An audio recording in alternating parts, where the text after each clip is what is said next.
Hi, this is Jeff Richards, Columbus, Ohio. You're listening to Barbecue Central.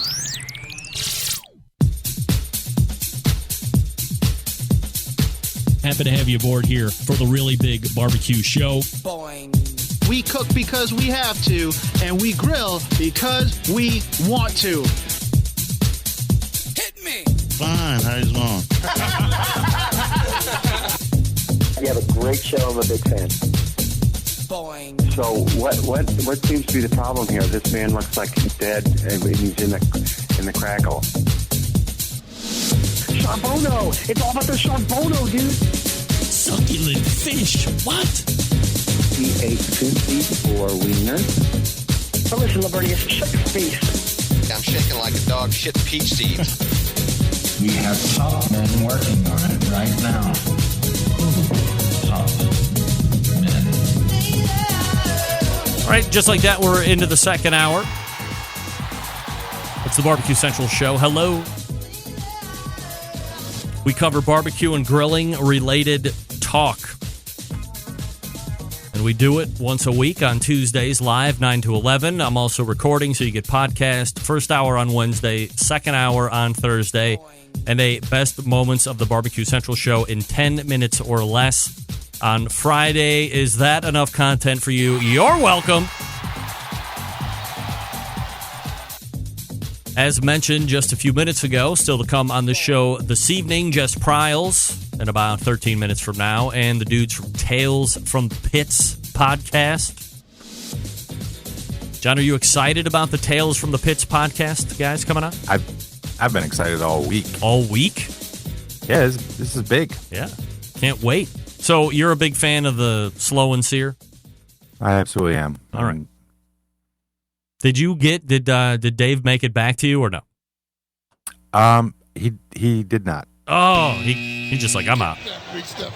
No, it's just it's a thing that we're working through. Yeah, it's a thing. It's a thing, no doubt. It's a long, very long, testy thing. Yes. What are you gonna do? All right, it's John. Thank you, John. Wait to see what happens with Tales from the Pit.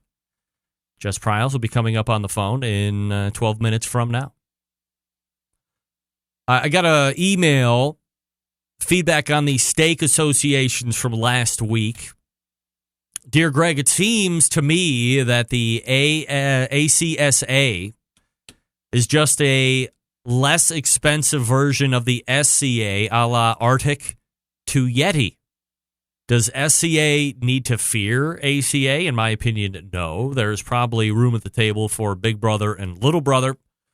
As far as the National Grilling Society, looks as if it's a beefier version of the ancillary contest they have halfway done for years. Nothing really that new or exciting about it. KCBS is the kid on the playground that others tire of playing with because they are too bossy, have too many rules. In a futile attempt, after some pouting over in the corner, they try to lure you back in with a new toy. Like many other innovators, in the end, I think SCA will prevail. They were and are the game changers. Sincerely, no names, please, from Virginia. No names, please. Okay. I don't know. I don't think... Well, I'm going to agree with you, no names, please, from Virginia, and say that I certainly don't think that the SCA is going anywhere. I don't know, because of their relative youth, it's months old, that the ACSA has any ability to forecast out, from my perspective, on if they are going to make it or not. Dan Hurst is a very successful barbecue organizer here in the state of Ohio, so I know he has that passion and that organizational skill set to move the ACSA ahead. They have a number of contests that they are either talking about putting on here over the next handful of months, and then next year, in their first full year from calendar month to calendar month, should have, over 100 or so events. So can you sit here and compare a sanctioning body that just opened up a couple months ago versus the one that's been here for the last handful of years and that has a recurring spot here on my show, that being the Steak Cook-Off Association? I don't think we need to compare those yet. I don't think there's really any comparison at this point, and we'll see how the ACSA continues to grow. We'll see where their niche fits in. And it could very well be that those two fly independently of each other. And from a host's perspective, all I want to see once both are ramped up at full go, I mean, if the SCA is not at full go yet, I mean, where is that going to be? That's kind of scary to think about. I mean, they're doing, is it over 300 events this year or whatever it is? Once the ACSA gets to their cruising altitude and the SCA gets to their cruising altitude, I don't know if NGS is really trying to bill itself as a steak cook-off type competition sanctioning body versus a lot of ancillaries with a steak thrown in every now and again. But I would love to see an ACSA and an SCA at some point go head-to-head for an overall champ, or as Dan Hurst said, a top 10 from SCA and a top 10 from ACSA go head-to-head and get a top 20 there and an overall winner.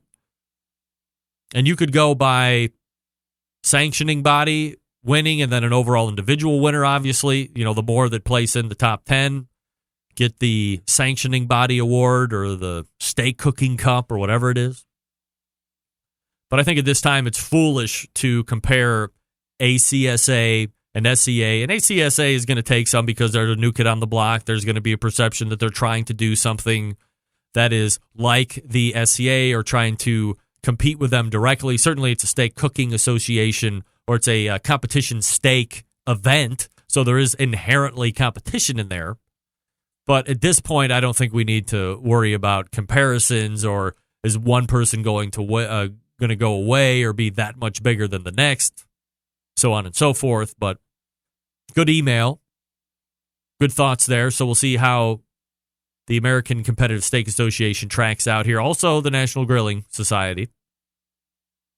Also, I don't know if you saw this in the news, for fans of Daniel Vaughn, who is the barbecue snob on Twitter, he was promoting the fact that he was having a pilot episode of a TV show entitled Smokelandia.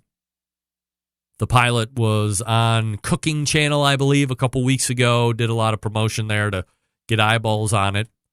And in the end, it did not... Andrew, you are not the father. ...get picked up.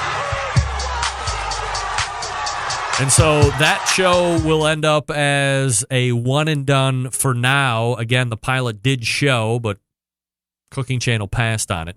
Many of you emailing me and DMing me your experiences at steak places and reporting on your temperature recon. I got a message from a newer listener of the show. His name is Jason. He mentioned to me that he was going to a fairly upper class steak restaurant in New York City, a place called Del Frisco's, a couple weeks ago, and reported back on his experience with requesting temperatures.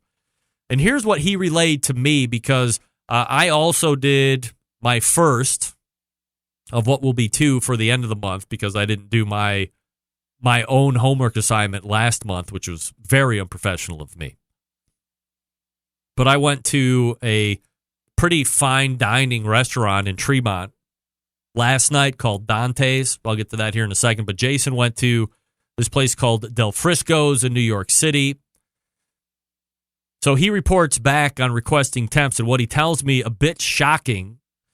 And he said that when he asked the server what temp their medium rare is cooked to, the server would not give him an answer. Instead, the server explained what color he would expect. He pressed a few other times, eventually relented because he didn't want to make his other guests feel uncomfortable, which I get that.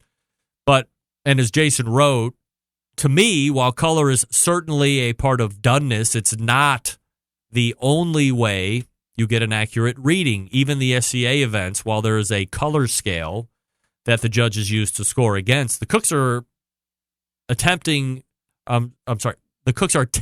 their steaks to confirm doneness. I've seen it in person, not just going off color alone. By the way, how would you know what color the temperature is supposed to be? Like, how would the cook know what the hell the color is unless he cut it open? And you know that isn't going to happen, right? They're not going to cut the steak up. But also, as Meathead pointed out earlier this month, lighting can impact how the steak actually looks once you cut it open. Bottom line, this is a long-winded way of saying that the only way to tell what temperature the steak is to use a thermometer.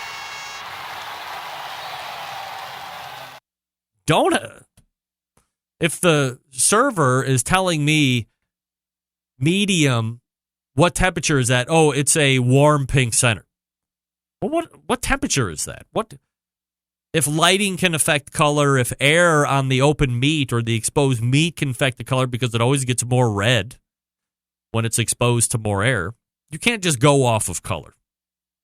Now, when I was at Dante's last night, I specifically asked my server, can you take my steak to 130 degrees? She looked at me initially like I was kind of a kook, which I am. And I said, oh, by the way, I have my thermometer in my pocket. I'm not just happy to see you. And I'm going to temp that steak when you bring it out. I wanted to give myself up fully right up front. She had no problem with that. The temp carried over. I'm not going to tell you what it carried over to. That will be reported in the embedded correspondence segment. But I will tell you about Big Papa Smokers, the #1 online shop for all things barbecue. Their curated selection of only the best outdoor cooking and grilling supplies get you on the path to better barbecue results in no time. Everything at BigPapaSmokers.com has been Pitmaster approved by Sterling Big Papa Ball himself. From the award-winning rubs and sauces to the American-made grills and smokers, Big Papa's has something for every type of outdoor cook. They know and are known for their championship rubs and seasonings, popular flavors like Sweet Money, Cattle Prod, Cash Cow, all proven winners on the competition circuit and in the backyard. They also have teamed up with Simply Marvelous Barbecue to form what is known as the West Coast Offense. Everybody loves that flavor profile. They also are the award-winning owners of Granny's Barbecue Sauce. Looking for a new go-to sauce that will please everyone? Granny's traditional yet powerful flavor remind us why we fell in love with barbecue in the first place. You can find Granny's Barbecue Sauce and other top-rated barbecue sauces at BigPapaSmokers.com. Aside from their premium selection of rubs and sauces, they also offer the very best charcoal, pellet, and wood cookers available today. If you're looking for a versatile smoker that's easy to use, check out the Mac 2-Star Pellet Grill. Big Papa Smokers is the exclusive Mac dealer. They even offer special packages. If you're not a fan of pellet smokers, all right, take a look at the old Hickory HBP, why don't you?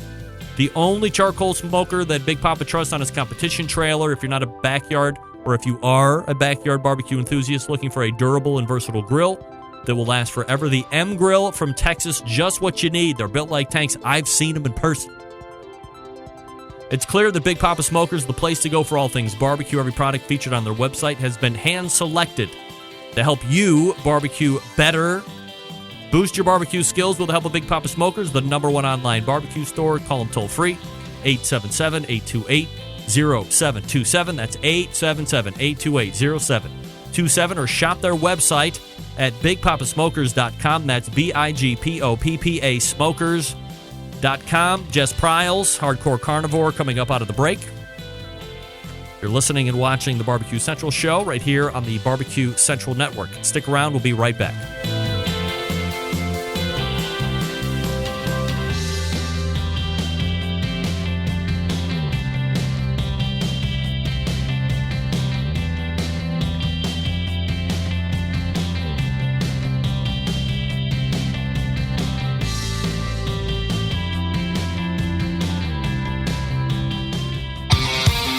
The only show giving you a monthly visit from a doctor of barbecue.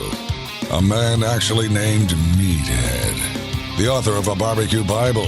Bloggers, reviewers, competitors, and manufacturers by the dozens. It's the Barbecue Central Show. Once again, here's your host, Greg Rempe. Hey, Smoking with Smithfield committed cooks. Make sure you head to smokingwithsmithfield.com and report your first place prize winnings and claims to your prizes. Have you registered to compete in the American Royal Pork Loin Ancillary? Smithfield just increased the prize purse to $6,000. Make sure you sign up at the American Royal website today. And don't forget to sign up for the Smithfield Classic, which will be in Richmond, Virginia on September 29th. To sign up, reach out to Jesse with Big Papa Smokers. That's Jesse, Jessie, at BigPapaSmokers.com. And you can get in with the Smithfield Classic. I believe there's only a few spots left, believe it or not. Rapidly approaching, a little bit more than a month and a half out. Again, that's September 29th in Richmond, Virginia. That is a guinea pig style event, if you will. So make sure that if you're interested in that, you get down with it. Jess Pryles on the clock right now. Nothing yet, right, John? Nothing yet. All right. I gave explicit instructions, so we'll see. You know, as John said a little bit earlier, we're dealing with something for a while now. So we'll see. Now, remember, with a call-in number and a real live phone screener, my guests have to take the onus of actually making the call in themselves. Dangerous. I trust nobody. So, you know, for me, I just figure they're not even going to bother doing it. And then sometimes it happens. It really does. John Dawson with an email in the subject line, SCA versus ACSA Remps. As it's said, the riches are in the niches. So his money on SCA. All right. Riches in the niches. Does that apply to me? Riches in the niches? While we're waiting for Jess Pryles, I don't know if you guys saw this in the news or not. According to eklist.com, or maybe it's Eklist, this lady, Regina Morelli Benford, fell face first onto a red-hot barbecue. Whoa. Look out, Regina. Regina Morelli Benford has made an incredible recovery since suffering first, second, and third-degree burns on her face when she fell headfirst onto a barbecue and passed out. Mrs. Morelli Benford says her firefighter husband, Sheldon, 49, saved her life when she passed out after falling onto the red-hot grill. Mrs. Morelli Benford was left with large wounds on her face and swelling so bad it closed up her eyes after the freak accident at her home in Rockwood, Pennsylvania. Mrs. Morelli Benford was trying to move the grate on her barbecue, which, according to this picture, and I'll post a link in the show notes, looks like it was a fire pit that was going pretty good. And they had some type of makeshift grill grate that they were cooking hamburgers over with. I don't know if this specific picture that I'm looking at right now was the exact setup moments before the incredible accident. But looking at the setup, you know, it might be a little country Pennsylvania, if you know what I mean. I'm not saying that I probably wouldn't give it a try in a certain state of mind, or I was feeling a little fire pyro guy. That's redundant. I just can't tell exactly what type of material. So there's big iron rod bars, and then there's this, I don't know what it is. It's not expanded metal. Maybe it is some kind of expanded metal, kind of thinnish. But anyway, she was trying to move the grate on the barbecue because the fire beneath it was getting too big and the metal was beginning to bend in the heat. That's a pretty strong fire if it's starting to bend metal. Either that or the metal that you're using is very thin, like charbroil thin. You know what I mean? Mrs. Morelli Benford was lucky not to have suffered more serious injuries in the peculiar accident. She had to keep her face as clean as possible so it did not become infected, and she used various oils and moisturizers to help her skin heal.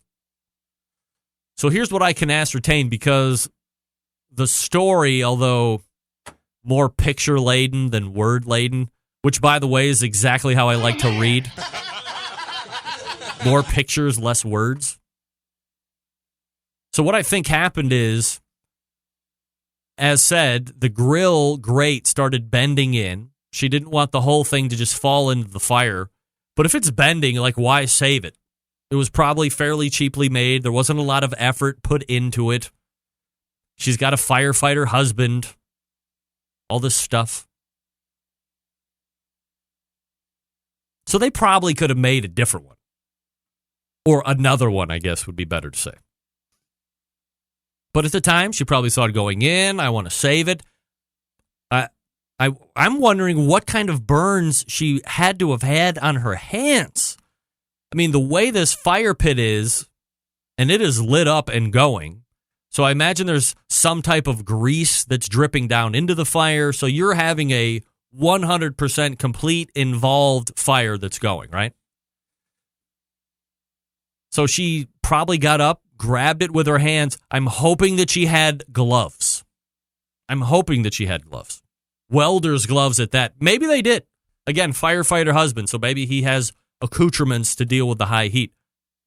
Maybe he's a welder too, and he has welding gloves. I have welding gloves in my backyard when I start touching hot grill grates. It's a lot easier to figure out where the dexterity is going to come from than burning my fingers off, having a good grip on it, right? So that thing starts to cave. I don't know if she tripped or just fell into the fire pit, but the thing that is alarming is that she passed out into the fire. She passed out, or she fell face first into the fire and then passed out. And I'm looking at this picture of her, and it is brutal. Brutal. And I think she passed out, because she probably popped her head on that steel fire pit and literally knocked herself out. Maybe didn't pass out. Or the other theory here is that I have working. She fell into the fire pit and the heat was so intense. Her body was like, oh my God, that's so painful. I got to pass out right now because I can't handle the pain otherwise. Maybe that's what happened.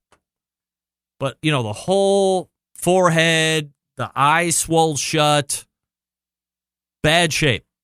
But really, she's made quite the recovery. Aside for some, red marks of skin up on the top of the forehead, the rest of the face looks wildly healed. So that's great. Very happy for Morelli Benford. Regina Benford. So that just goes to show you, if you're a beginner barbecuer, if you have a fire pit, worse yet, if you have a fire pit and you don't own a grill, don't always assume that if you're not going to put in the effort of putting together a quality aftermarket piece to sit over the top of that fire pit, or you've purchased a fire pit that has like a swing out grill. I've seen those become more and more popular in the big box stores. Lowe's has one right now. It kind of looks like an old cowboy cauldron that has a swing out. So when you're not cooking, you can just remove it all the way and you have a nice big open burning fire pit. And then if you want to cook on it, you can swing it back around. It's circular. I think Jess Pryles has some type of a circular grill that might be made by Pits and Spits too. This one, much lower scale, but conceptually, don't just go hodgepodging something together, because that's going to end really badly, because it's in your DNA or makeup as a live fire cooking and grilling enthusiast, no matter what your level, that if you see your made from scratch sitting on the top of the fire pit thing starting to cave and you're about ready to lose some meals, to grab after it and save it. Take the $40 that you're putting together that thing with and save your money for another couple months, and then go buy a Weber kettle grill. Then save up for a slow and sear, I guess. John, still nothing? Nothing. What is going on? I'm just sitting in a dark space waiting for a phone call. Well, John Dawson, I was talking about Regina Benford falling into the fire. Did you see that story? No? John? You said John Dawson. So I'm sorry. Yeah, John Dawson, I was going to reference his comment, but did you see the story about the lady falling in? Yeah. So I did, and I saw her face. John Dawson, because I said she used various lotions. It puts the lotion on the skin. That's so wrong. Yeah. For anybody that doesn't know, that's a Silence of the Lambs reference. It puts the lotion in the basket. That was a pretty scary movie back in the day, right? That was a pretty scary movie. Scary today. Yeah. I'm scared. I would never want to be in a hole like that with a dude looking down on me like that. Yuck. Gross. So, I mean, John, you're a pretty handy guy. By the way, if you don't follow John Solberg on Instagram, you can follow him. What's your handle on the Instagrams there, John? JS00. JS00. So you can watch him restore grills, various shapes, sizes, forms, and burn capacities and all this stuff. Do you recommend putting a cooking surface over your fire pit? Or are you kind of my mindset of, have something that you can cook on and reserve it for that, then also have a fire pit? Don't go out of your way to make something that you can cook over a fire pit on if you don't have the experience behind you, or, as in my case, the handyman skills to put something together that can really stand up to heat. Well, there's a lot of things out there that you can put over a fire pit and cook over it, whether it be a tripod, which I use. Yep. They make swing grates that drive into the ground or are on a supported base. That's right. That you can swing over the fire pit and swing back. There's a lot of great options to cook over a fire pit. That wasn't cooking over a fire pit. That was cooking over a conflagration. That was a big fire. Yeah, I mean, that's a big deal. So, and the thing that it was sitting over the top of, I'm trying to think, like, the bars look like they might be able to hold up to some heat, but I guess you don't know how hot that fire is or really how thick those bars are. And it sounded like everything was just going to start falling into the middle, and human nature took over. She tried to save it. And did you get the feeling that she hit her head and passed out, or that she fell into the fire and her body was like, I got to pass out, otherwise we're just going to continue to scream like we are literally on fire? I'm more inclined to think that the body said, we're out of here, because there was no big gash in the head. It's like, which is kind of, it makes me feel good. If I'm in that situation, my body's going to make me not feel it. So I'm like, okay, it's not as terrible as I thought it'd be. Yikes. I mean, I just feel like in either event, whether you hit your head, you pass out, and you fall into the fire, and your body passes out for you. It's not a position I would rather be in, I guess. No, I as much as we play with fire, I am afraid of it. Yeah, I mean, it's kind of a living, breathing thing. Oh, yeah, it's physics and motion. Yeah, absolutely. All right, well, we got 6 minutes left for a Jess Pryles showing, and we'll see how that works out. So go back to standing in the dark in the corner, John. Thank you. I'm on it. All right. John in Michigan, your phone call screener. All right, so we agree. Regina unfortunately fell into the fire, not knocked out, and then her body passed out for her because of pain. Kind of like in the old days when they used to do surgery, they gave you a bottle of really bad whiskey to kind of get drunk on, but eventually they would cause enough pain where your ass just passed out and was like, okay, I gotta be passed out now. Otherwise, you're scarred for life. Speaking of being scarred for life, and this isn't a bad joke to Regina Morale Benford, this is another story. I don't know if you saw it or not. Fox5Atlanta.com is reporting this. Marijuana disguised as bacon. Who's down? I'm down. Duluth, Georgia police have been warning parents after they found a disturbing new way for teenagers to disguise drugs in their own homes. Wait a second. Kids bring drugs home? Never happens. Body camera video shows how police discovered while searching teenagers' book bag a plastic container that looked like a package of bacon from a grocery store, but held a half ounce of marijuana. Police called the bag a stink sack. You know what? I've never... breaking news right here. A Barbecue Central Show exclusive news update. Right, everybody's going to think I'm lying right now. I'm not lying. I swear to God. I have never even had one puff of marijuana in my life. I'm not even kidding. But I know all of the lingo, all the drug stuff, because as a parent, you got to be hip on this stuff. I'm always constantly searching Urban Dictionary to find out new words and slang and this and that. I have never heard the term stink sack in my life. John, have you ever heard the term stink sack for marijuana? I have not. Okay. I just wanted to make sure. Police called the bag a stink sack, purchased and used by marijuana smokers to hide the pungent smell.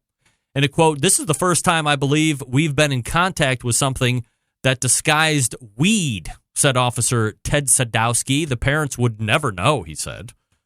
The discovery happened the afternoon of mid-July off Summit Ridge Parkway. As police said, they spotted a male and a female teenager engaged in the indecent activity of what? Smoking marijuana or sex?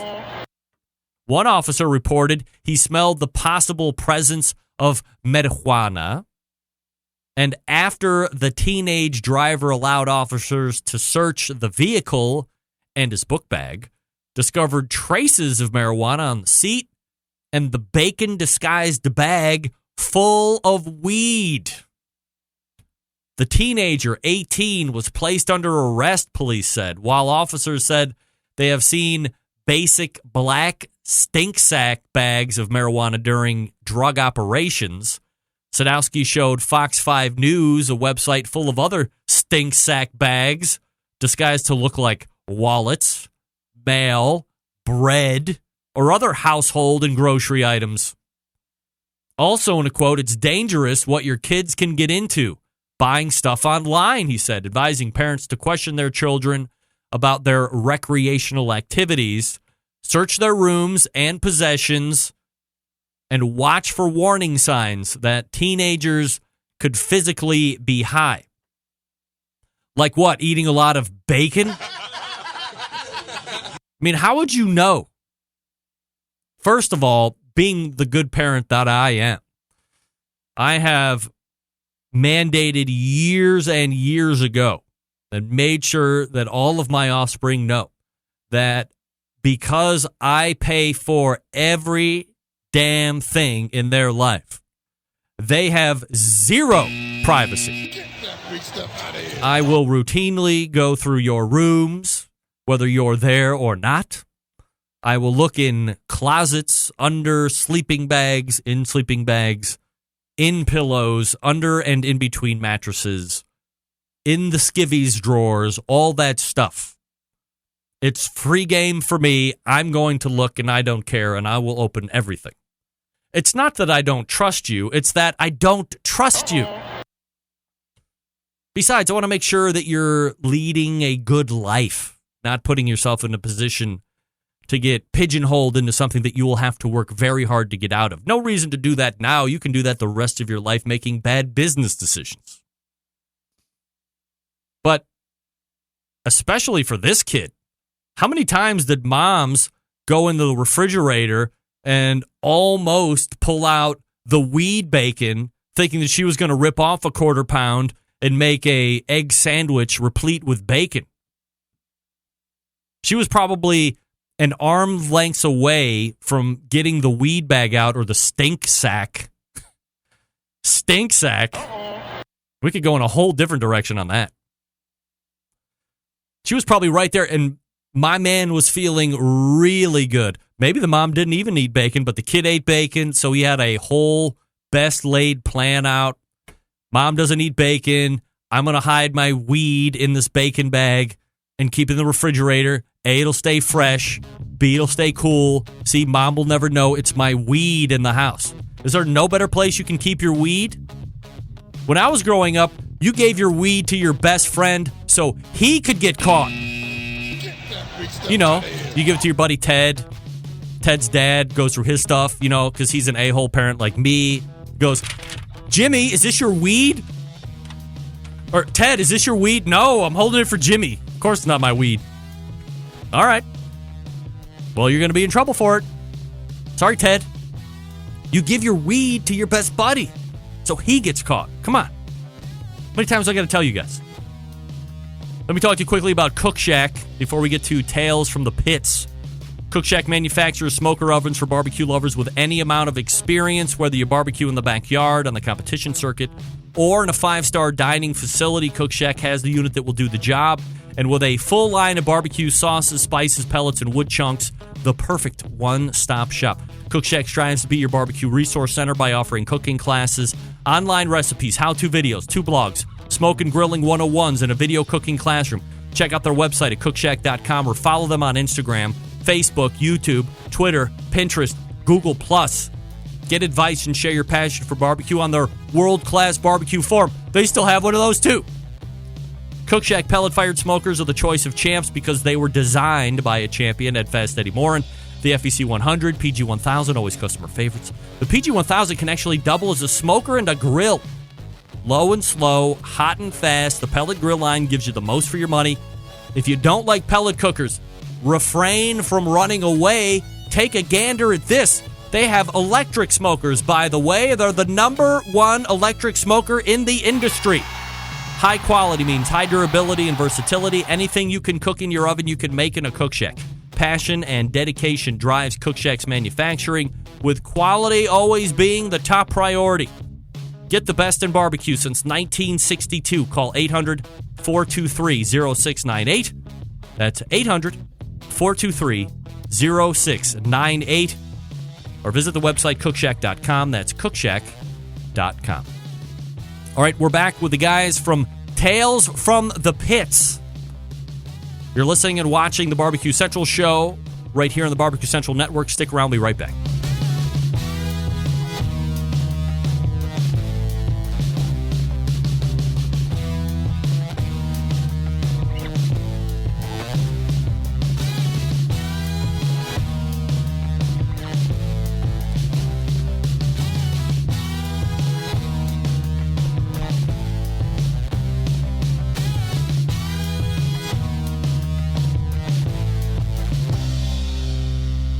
Continuing to produce incredibly mediocre content in an exceptionally professional way.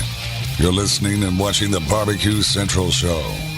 Once again, here's your host, Greg Rempe.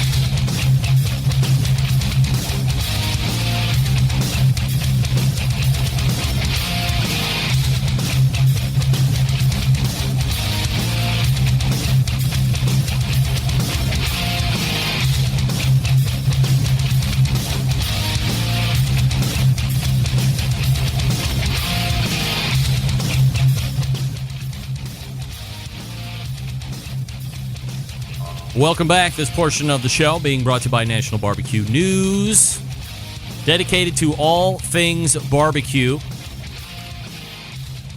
Their goal is to introduce new people to the barbecue world while keeping the barbecue newbies and experts informed, right? Across the nation, they obtain this goal by offering timely news stories, new product reviews, barbecue event calendar, and unique recipes inside their printed products, website, social media pages, and email newsletters by subscribing. All you have to do is go to barbecuenews.com. That's barbecuenews.com. All right, let me go here. Trying to call. Let's try this. Could people be calling the wrong number? Could we have gotten into a phone interface issue as well? John, maybe we should reboot here real quick. Or not reboot, but just refresh. You got it. All right. Why not? Let's refresh. What? You know what? I have my phone here. I could lob a phone call in and see what happens.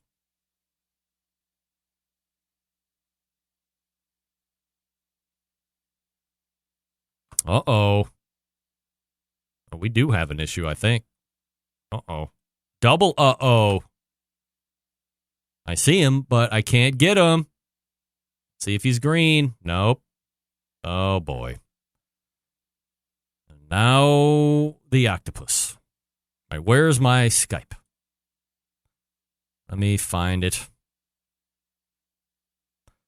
My icons are in the worst possible place all the time. Can never get them.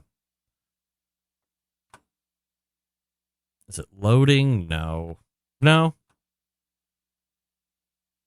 I think as we look back on this could go as like one of the worst technically produced shows ever. I think. So let's do this. Suffer through this with me, folks. I'm going to call the call-in line. Oops. 777. This could explain why there was no Jess Pryles either. But let's see what happens. Put it on the speaker so you can hear it.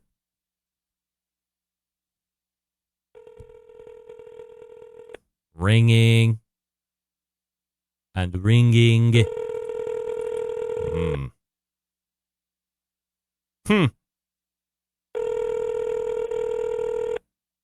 Like, are we through here? Let me see.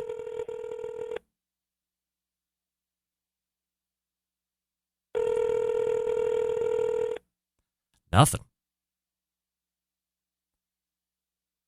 Yeah, that's the right number, too. That's weird. All right. Well, as we continue down what ends up being a travesty of a show. Wow. Get that big stuff out of here. That was mega. See, everything's wrong. Everything's bad. That was bad, okay? It was real bad. Things are bad. Things aren't good. They're bad. Even that. Jeez, oh, Pete. All right. We might have been in there, but now we're out of there. Let me get back to this. And let me pull my notes up. I'll tell you who's getting the best laugh out of this. It's the guys from Tales from the Pits. It's the best. They love this. They are going to love it. White Thunder Barbecue is in. Happy to see him. Sorry, we're struggling through some difficulties here, my guy. But we're trying to get through. Anybody? How come I can't get John on the air anymore? Plus, I had somebody tell me that we were on Facebook. I know we're not on Facebook either tonight. Get that big stuff out of here. Yeah. YouTube is probably the place we got to go. That seems to be the best way to figure it out. I think. I don't know. All right. Might have this worked out now. As I had mentioned in the show open, last week I had talked specifically about the guys from Tales from the Pit and how they had taken down an episode, and we are locked and loaded. Here we go. Talk to the guys from Tales from the Pits. Guys, thanks for joining me. How are you? Oh, man, Greg, I can't wait to hear from the Tales from the Pit guys, man. Where are they? This is Tales from the Pits, right? Yeah, go ahead, guys. No. No, this is... Who is this? This is Yanni, man. You booked me earlier. You said you wanted to talk to me. I'm from Stories from the Smokers. Yanni? Yanni from Stories from the Smokers. Stories you the barbecue. Yeah, that we tell you the barbecue tales from the pit. Okay, all right. Tales from the not Tales from the Pits, but Stories from the Smokers. And Yanni, I have to be honest. I thought I had the guys from Tales from the Pits booked, but it sounds like there might have been some mix-up or whatever. But okay. I mean, let's. Evidently, they're not here. So, can you give me some type of idea of what's your show about, or what's your niche in the industry? Oh, we talk all about Texas barbecue, and we're based in Austin, Texas, and we break news left and right. You break news left and right? Every day, we're always breaking news, which is why I wanted to get on your show there, Greg. All right. I got some news to break. I am always somebody that loves a breaking news. In fact, I have this sounder. A Barbecue Central Show exclusive news update. And I'm always playing that when we're breaking news. So from a production standpoint, Yanni, I do have those skills behind me. So you're ready to break news tonight on this show? Is that what you're saying? I would like to break the biggest news to hit the barbecue world since we learned that Aaron Franklin was shutting down his barbecue shop. But now, wait a second. And then learned wait a he second. Wasn't shutting. I don't know. Well, like I was going to say, Greg. Yeah, okay. Then the next biggest news is we learned that he wasn't shutting down his barbecue shop. Right. Thank goodness. Are we relieved about that, Yanni? Well, there's actually more news involving Aaron Franklin that I would like to break right now. Really? Because I am standing in Franklin Barbecue right this second. It is closed. Everyone knows this. It is doing a remodel with a new head chef. And do you have that drum roll sound, Greg? All right, hold on. I love how you're telling me how to produce my show. Guy Fieri! Is going to be the new kitchen manager? That's right. Guy Fieri. What do you think, Greg? I mean, I don't know. My mind is blown. I have no way of actually corroborating your story, or you've never called into my show before. I don't know what the thing. You're telling me, the guy from Stories from the Smokers, that while Franklin is closed down, the new kitchen manager is going to be Guy Fieri, the guy from Diners, Drive-Ins, and Dives. That's right. Whole new menu, too. Oh, yeah. What's on the menu? Well, I always like to start with a side of rootin' tootin' baked beans. Because the more you eat, the more you toot? You know, I talked to Aaron, and he loves this. Yeah. What? You talked to Aaron? And that was his reaction, too. Yes, he hired me. I love it. Oh, well, he hired me to be his official podcast. I should have told you that. Oh, okay. We are his favorite podcaster. He chooses us to deliver the news. He put up this sign that says, no shooting, no Putin, no tootin'. Okay. All right, so that's one of Guy Fieri's signature items, the rootin' tootin' beans. What other menu items are going to be? You know, I believe it's long been known that Franklin's Barbecue not too keen on deviating from what's on the menu right now. Well, this is 2018. There's a lot of competition, and he knows that new school barbecue is a big deal. So next on the menu I'm seeing here is the Twerky Turkey, presented by Butterball. Twerky Turkey? The Twerky Turkey. It's very catchy, and Guy loves the catchy food. And Aaron Franklin is going with a Butterball turkey? That seems to be not in his wheelhouse for some reason. I don't know why. I'm just thinking that. Well, as you know, Greg, whenever you're sponsored by someone, I mean, you've got to bow to them. Oh, you have to bow to them?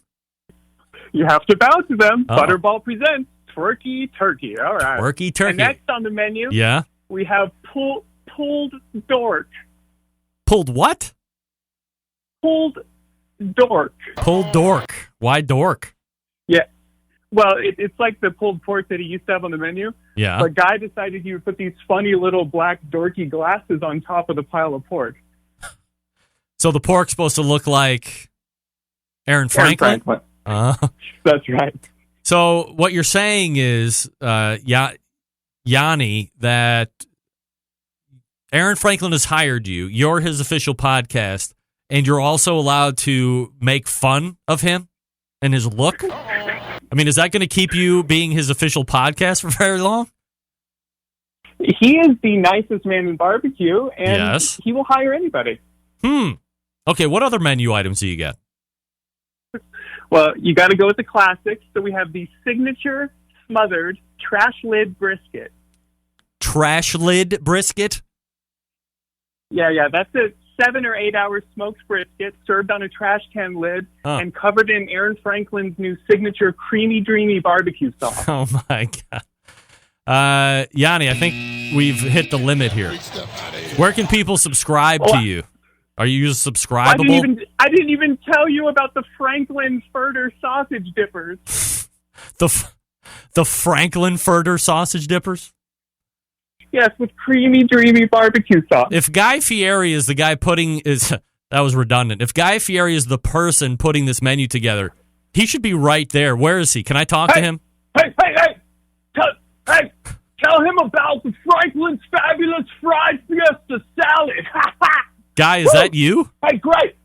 That's me, Greg. How come you've never come on my show until now? You sound really weird, by the way. I'm having such a good time. Nice laugh, Guy. Is this guy marijuana or Guy Fieri? What? What I wanted to tell you. Sorry, I started some brisket in my throat. What I wanted to tell you, Greg, is I got this great salad on the menu. We got the fried brisket croutons all over a mayo-infused broccoli slaw slathered in a pale ale vinaigrette. Pale ale vinaigrette. That's nice. I got to go back to the kitchen. Here's the host. Hey, Greg. Oh, hey, Guy. I mean, Yanni. How are you? Yeah, hey. Good. Great, man. So I'm glad we could break that news, and I think it'll hit all the presses tomorrow. Yeah. All right. Well, where can people get at you, Yanni? Oh, they can subscribe by going to iTunes, putting in BBQ, and then waiting a few weeks, and then my show will show up, hopefully. All right. Thanks for calling in, Yanni. Bye. Yanni. Wow. Hey, look at this. From Spring Valley. Sean, what's up? What's up, Greg? Hey. Got a couple minutes. No technical difficulties over here. Well, evidently they've been breeding all this evening, and you might have just gotten through them, luckily. But I was talking with Dr. Barbecue in the first hour, and he said that he is actually going to be out at the Del Mar racetrack for Bet on Barbecue. So you're really kind of you and your buddy Derek, kind of one of the 2, 3, 4 founding members of this whole situation. So tell me a little bit about the event and when it's happening and all the good stuff that's going to be going on. Yeah, very exciting. This will be 3rd annual Turf and Surf Barbecue Championship. It's a Kansas City Barbecue Society event. Right now we have registered 55 KCBS teams. Wow. 10 of those teams will be competing in the People's Choice. We also have 8 local restaurants, pitmasters that are going to come out and cook. We also have some seafood companies as well as some dessert companies. All you can eat barbecue includes craft beer, and it's a day at the races. It's kind of pretty incredible to have an event that's a football throw away from the Pacific Ocean. How close are you to track viewing? Is it like right in the infield, or how does that set up? We're actually right at the concert venue. So the concert venue where Kaboo, which is a huge concert that goes on after the races are over, we're right next to the track. So pretty incredible place to barbecue. And now that we're getting people like Dr. Barbecue to come out on behalf of Big Green Egg to put on a live cooking demo, probably do a little podcasting, sign some books, and it's going to be a great time. We also have Sam the Cooking Guy coming out, and nice. A lot of local sports media celebrities. So we're going to have a good time. You had mentioned podcasting. Are you going to be getting some stuff for Behind the Smoke, or what's the thought there? That's the thought. Yeah, we're going to get some stuff. Hopefully we'll be able to spend some time with Dr. Barbecue for an episode of Behind the Smoke. It's always challenging to do an off-site recording, but we were able to do it last year with Randy Gill, who was kind of one of our barbecue mentors, and we made it happen, and hopefully we can do that with Dr. Barbecue. Sean, what's the state of California barbecue? I was talking with Sterling Ball, who I know is also going to be competing at that event here in a couple weeks, and he was saying that from a California perspective, contests seem to be dropping off quicker than people infected with the plague, maybe 10, 11, maybe even a dozen competitions here over the last 12 months or so. How are you finding the overall interest in competition barbecue, and is it declining right now, especially in that region? You know, that's a great question. I think we talked about it when we were out at National Barbecue Association with you in Fort Worth. It's one of the things that is top of mind for Derek, who owns the butcher shop and helps put on the events with me. Derek Marceau, him and I. California, it's really tough to find a venue that's willing to give you space If you don't have barbecue teams that are participating in People's Choice, in order to participate in People's Choice, you pretty much have to be a catering company and have a temporary food facility permit. And it's just a lot of different hurdles that you have to jump through in order to get the space, get the venue. And, it's getting more difficult. I don't think the interest in barbecue is declining. I think it's just becoming more challenging from an operational standpoint and an organizer perspective to really pull off events that work. Sean, how's the restaurant going right now? You're owner of Cali Comfort Barbecue. What's the business like there right now? Business is great. This is kind of our slower time for the restaurant. We're kind of busier 9 months out of the year, kind of on school season. And for us, the restaurant's a little bit slower, but we have a lot of caterings that we do in the off season, and obviously getting ready for this event coming up. And right after that, we put on our amateur barbecue event. So we stay busy. What are the dates again for the Del Mar event? Del Mar event's August 19th, Sunday, August 19th. The day before, we load in on the $1 Million Horse Race, which is the Pacific Classic.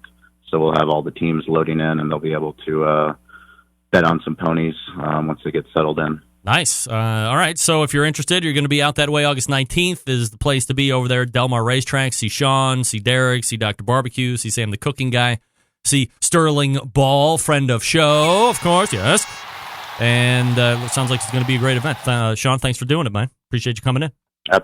Absolutely. I appreciate you. All right. There he is. It's Sean. He's going back. John, he's coming back to you. We'll see if that works. And then there was... I don't even know what happened before, Sean. There was stories from the smoker, I believe it was. Right? Yeah, Yanni. All right. Well, that happened. Let me talk to you quickly about the Barbecue Guru before we make tracks out of here. We always believed outdoor cooking should be easy because it can be, especially with the Monolith Barbecue Guru Edition grill.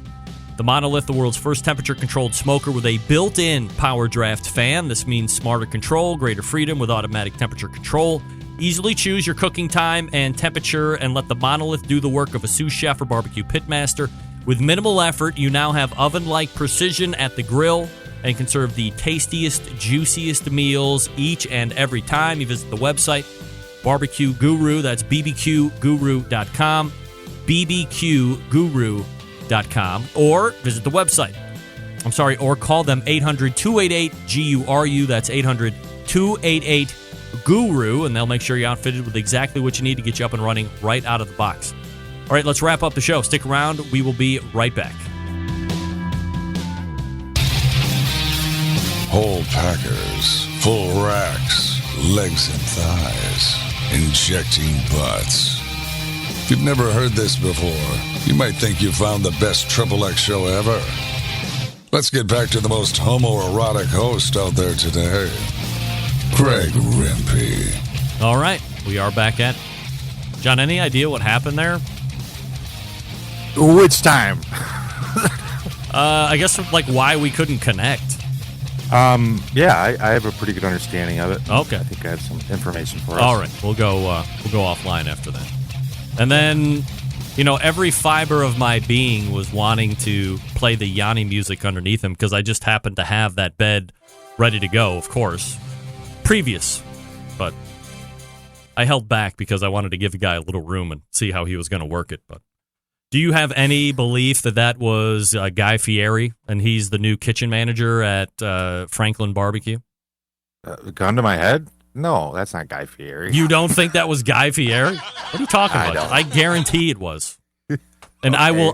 I will not. Andrew, you are not the father. I will not be deleting this episode of the Barbecue Central show. I'm going to stand by it. I think that was Guy Fieri and that he's the new kitchen manager because that's what they told me. When it happens on the internet, John, what do we know about the internet? Everything on the internet is...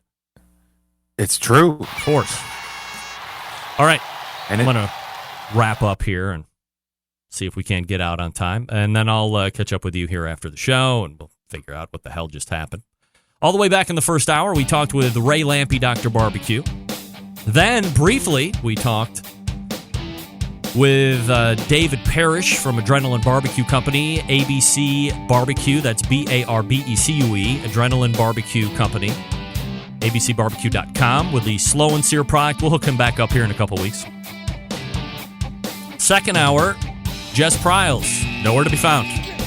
Maybe she got caught up in the call-in monster, maybe not. We'll see how that works out. And then, while I was planning for Tales from the Pits, I got stories from the smokers. And I think we broke news that Guy Fieri is going to be the new kitchen manager at Franklin Barbecue. I'm going to stick with that. I like that, so I want to believe that.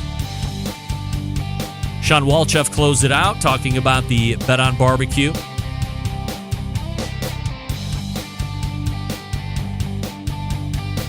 If you're going to be out there on the West Coast, August 19th, check it out.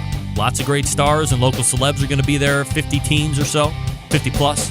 It's going to be a great event. Check out. Say hi to Sean. Say hi to Derek. Derek is a ridiculously big human being who I would never cross, ever, Derek. Even though you don't talk about me, I love you. All right, big show planned for you next week. We'll see if we can and or how we would reload anybody that we missed this past week. September 11th, 2001. I will never forget. Until next Tuesday at 9 p.m. Eastern Standard Time, this is your program host of Proud U.S. American, Greg Rempe. Good night now.